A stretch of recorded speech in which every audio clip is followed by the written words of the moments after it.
I don't give a fuck. Like, if I owe you money, if I don't care.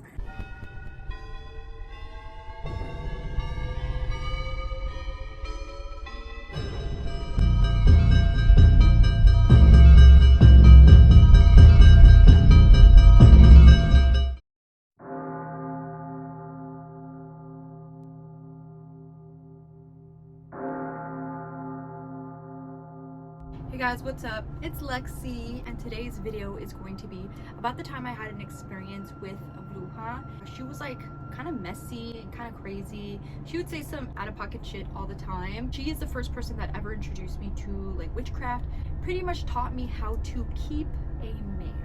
But before we start, my name is Lexi, and if you haven't already, please consider subscribing to my channel. You can join our little spooky fam. We talk everything supernatural, paranormal, everything weird in between. So if you are interested in that, I will be leaving my paranormal playlist somewhere up here. So let's just get right into it.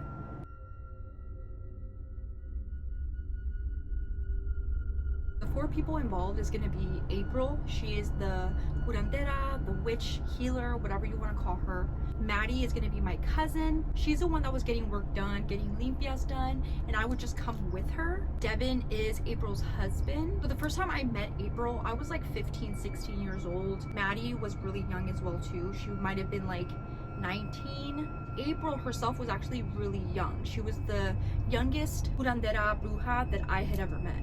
When I met April, she was super cool. She was really nice, really sweet. She had 2 babies of her own with Devin. She had her own place. She was like a stay-at-home mom while Devin went out and worked. And Devin was a super, super sweet guy. Like every time you saw him, he had a big smile on his face. He was very positive, very kind, and he was working a lot, but every time that he was home, he was the one that was watching the babies, taking care of them, feeding them, playing with them. So yeah, she seemed really cool. But even at that age, I could feel her energy switch up if something would happen. Like if one of the babies would cry, like she would snap kind of. So like me and Maddie just knew not to fuck with her. So when people do like witchcraft work, they usually pray to a certain saint, a santo, a espiritu, a spirit.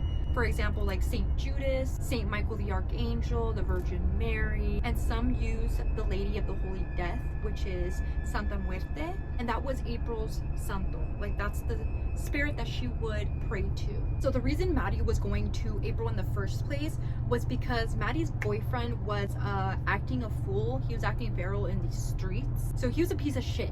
And then we find out that his family is not only doing brujeria on him, but they're also doing brujeria on Maddie. So we were always over there at April's. So this one day we both go over there and Maddie asks her if she can do a cleanse on me. So she does a whole egg cleanse. She explains what she sees, which was actually a good sign. Like everything looked really good.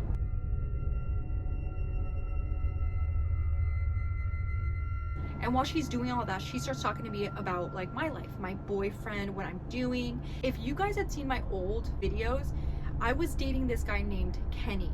And he was a piece of shit. He was abusive. He was a cheater. But he was my first love. I was obsessed with him. So I'm telling April all of this stuff, right? I'm telling her the entire story. And she starts asking me like, do you really love this boy? Like, do you really feel like you're in love with this boy? And again, I'm 15, 16 years old. So I'm like, oh my God, yes. Like we're meant to be. He is mine. And then April asks me, well, do you want to keep him forever? Maddie steps in. She's like, no, this is puppy love.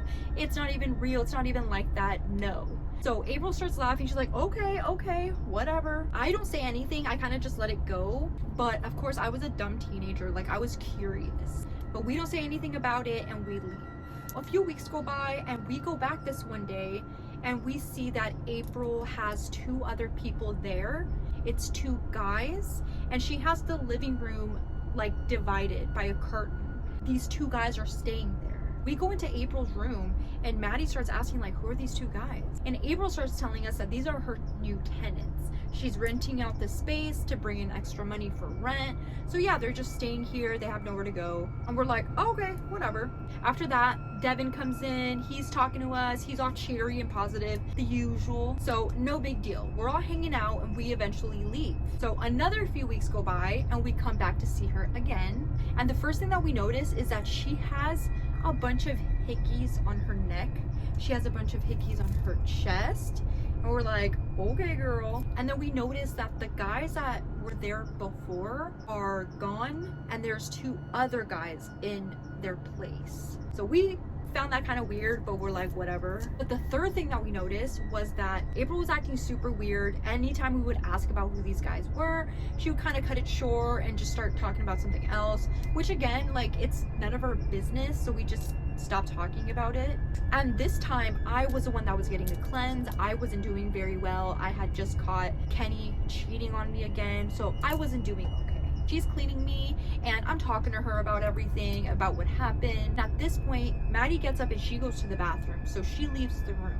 April starts asking me, like, do you really love this boy? Like, how do you know he's your one and only? And I start telling her, like, I just know this is real. He's my soulmate. We're meant to be, blah, blah, blah, blah, blah. She's like, okay, well, if you really want him to stay, like, you really think he's yours, he's meant to be, you guys are connected, then you can do something about it. She hands me a few different things, which I'm not gonna say what it is or how to do anything, but she hands me a few different things. She tells me a few things that I can do, and she's like, once you do that, I promise you, like, he's gonna act right. And then she says, but if you really want him to be yours, like your one and only forever and ever, and just love you, you can do something else. And I'm sure a lot of you guys know where this is going, but she pretty much tells me this is gonna involve my underwear, a few other special ingredients, and blood. Not just any blood though, it has to be my blood. And then not just any of my blood, it has to be my period blood. As soon as she tells me this, my stomach drops, and she's still telling me, like, what I have to do, how I have to do it. And Maddie comes out. Maddie comes out of the bathroom. She walks towards me and she hears what's going on, what April's saying, and she looks pissed, like she looks angry. So she walks in and she's like, what are you saying? What are you saying to her? And April's like, oh, I'm just telling her, you know, how she's gonna be able to keep her man. And she starts laughing. And Maddie's like, don't tell her any of that because she's young. She still has a long time ahead of her. April keeps laughing. She's like, it's fine, but I'm telling you, it's gonna work. I'm telling you, if you wanna try it, it's gonna work. Maddie's like, all right, well, we're gonna go. We leave and Maddie's upset. She's like, yeah, like, I know you like coming here. I know you like hanging out with me. But I told her from the beginning, I didn't want her to teach you anything or show you anything, especially having to do with like love. Like, that stuff's not okay because it's very dangerous. So she's upset. So we're talking and I tell her, like, I'm not gonna do this. Like, even when April was telling me all of this stuff, I felt it in my gut, like, this is something that I shouldn't be fucking with. So as days go by, I kept thinking about it here and there. Like, the more that I talked to Kenny, the more of an asshole he was being to me, the more I thought about it. So finally I tell a friend about this. And both of them are like, no, don't do it. It's a bad idea. One of them ends up telling Maddie about it. So Maddie comes to me and she's like, look, I'm telling you right now, it's not a good idea, because if you grow up and if you want to leave the relationship, if you're done with him, he's not going to be done with you. Like, that lasts. God forbid he becomes obsessed with you, he tries to get you pregnant, but even worse, like, he kills you, you know? It's just not something you want to mess with. So I'm like, okay, like, for real, I'm definitely not gonna do it. So this one day, I'm with Maddie, we're walking around the mall, and we start talking about how the other day April was acting kind of weird, and then we start hearing someone calling Maddie's name. We turn around and it's Devin. He comes up to us and we notice that his face looks different. Like, he looks really upset, he looks disheveled, and he doesn't look like his normal, happy, joyous self. So we're concerned. We're like, hey, are you okay? We're like, well, what are you doing here? He's like, I work at the food court, but I wanted to ask you something. So Maddie's like, yeah, what's going on? So he starts asking us about April. How was she acting? Was she acting weird? And Maddie's like, yeah, she was acting kind of suspicious. She was acting weird. And, you know, we were like wondering what the issue was, what was going on. And Devin starts telling us that they were having a lot of issues, especially with the guys that were there. He's like, those guys aren't there to rent a room. Like, these guys are there because they're dating her. They're having sexual relationships with April. It gets to the point now where she will have sex with these guys in front of him. But the thing is, she has him under so much witchcraft that he's blind to it. He can't see it pretty much. When he does, it's like nothing matters because he's so in love with her. He's so obsessed with her. And again, bien embrujado. And he starts saying how like he can't see anything. He doesn't feel like he has a clear mind to think on his own when he's at the house especially. He also told us something that was so sad, and I felt so bad for him when he was telling us this, that he kept getting UTIs. And every time he'd go to the doctor to get checked out, he found a new STD that he had. And that every time he would confront her, she would deny it, and then she'd break down and cry and say it's the last time, and then it would happen again and again. And there's nothing I can do about it. The only time that I feel clear-minded is when he does a cleanse on himself. He's like, I don't want to do anything. I don't want to get her mad because she's going to take the kids away from me. And that was the one thing. He's like, I don't want her to take the kids away from me.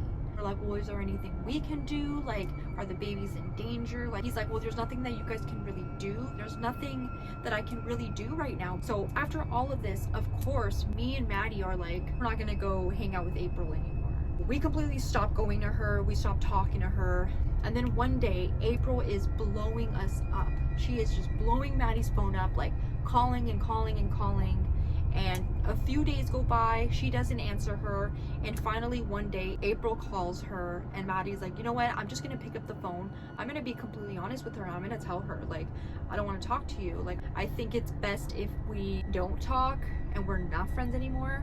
So she answers the phone thinking April's gonna be like, what's going on? No, April's like, hey, you owe me money. And Maddie's like, no, I don't. What do you mean? Like, I paid you everything. And April's like, yeah, you do. That time that you cleansed Lexi, you didn't give me all that money. You only gave me half. That was half of everything. Everything that I had given her, all the spells and stuff, all that stuff that I told her, that's money too. Even though Maddie had said not to tell me anything, not to give me anything, she's like, I still did it, so you owe me money.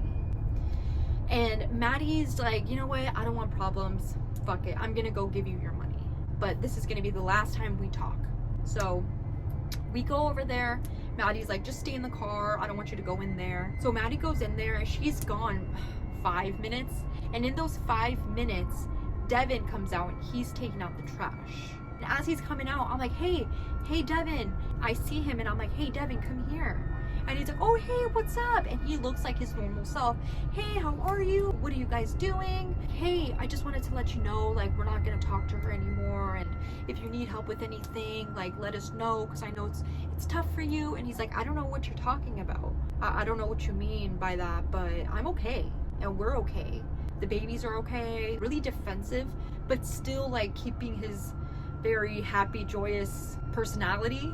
And he's like, yeah, no, we're fine. No, don't worry about us. We're okay. And I was like, really? And then I thought about it. I was like, oh, well, he's probably all fucked up. Like, she has him all fucked up again. So I was like, okay, well, it was good to see you. And he left. So Maddie comes out. We start driving away. And she turns to me and she's like, can you believe she was in there right now hooking up with one of those guys? And I look at her, I'm like, can you believe that I saw Devin come out here and he acted like nothing was wrong when I tried to, like, tell him, I hope everything's okay? And she's like, Devin was here? I was like, yes. The whole situation was so fucked up. It's so sad. We drive away and we stop fucking with her altogether. Years later, Maddie and I are hanging out. Maddie gets a call from a friend asking if she knows anyone that can help her out, help her with cleanses, you know. She says it's because someone else that she was going to was doing work on her because she stopped fucking with her. Me and Maddie were like, who was it? She's like, it's April.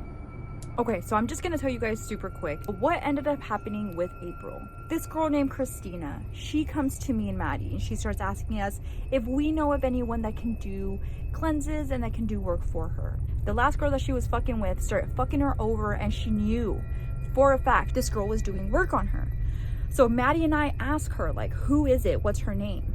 She tells us it's April. So she starts telling us the tea, like, okay, so this is what happened. She starts going with her, but they get in an argument. April takes that the wrong way and she starts doing work on her. Instead of just trying to cut her off and just telling her, like, hey, you know what? I don't like the way you said this or that. She starts doing work on her, starts charging this girl, Christina, double, triple what it would be for the usual work. Christina would be doing really well. She would get a new job, she'd get a raise, she'd get a brand new car, and then everything would be taken from her. So again, she'd like climb back up, she'd be doing well, she would start going to April again, and things were good for a little bit, and then they'd go back down, and then she'd have to pay April more. So I had said something like that in like my last video about how some of these women are like very money hungry. This is the type of shit I'm talking about. So this other woman who is a bruja, she gets a hold of Christina and she tells her, April is obviously doing work on you, like that's why you're feeling so shitty, and then you'll feel really high and then you'll feel low. Take care of yourself, maybe stop going to her. So after that, Christina's like, fuck you, like I'm done with you. She cut her off.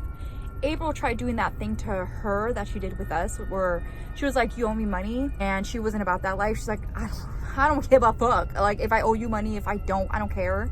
I'm not talking to you. And she blocked her. She starts doing work for her. She was a lot stronger than April. A lot stronger. She was a lot older, a lot wiser. Like I said, April was very young. She was strong. She knew what she was doing. But this woman was like on a whole other level. Pretty much got her banned from a lot of places. A lot of people weren't fucking with her anymore. She couldn't get a lot of the shit that she needed anymore. They both share the same santo. So they both work with Santa Muerte. Meaning that Christina's new girl had to give a higher offering to Santa Muerte in order for her santo to hurt April, which is April's santo. It just doesn't make any sense. And I'm not trying to offend anyone. I'm just making this video just to make you guys aware that this shit is real. It's very dangerous. It's very scary. It's not something that you can just fuck with and then just be like, okay, well, bye. That's pretty much everything. That is my story. Hope you like this video. Things are really good right now. Other than that, again, I hope you guys are safe. Hope you're having a good day, and I will see you soon. Bye.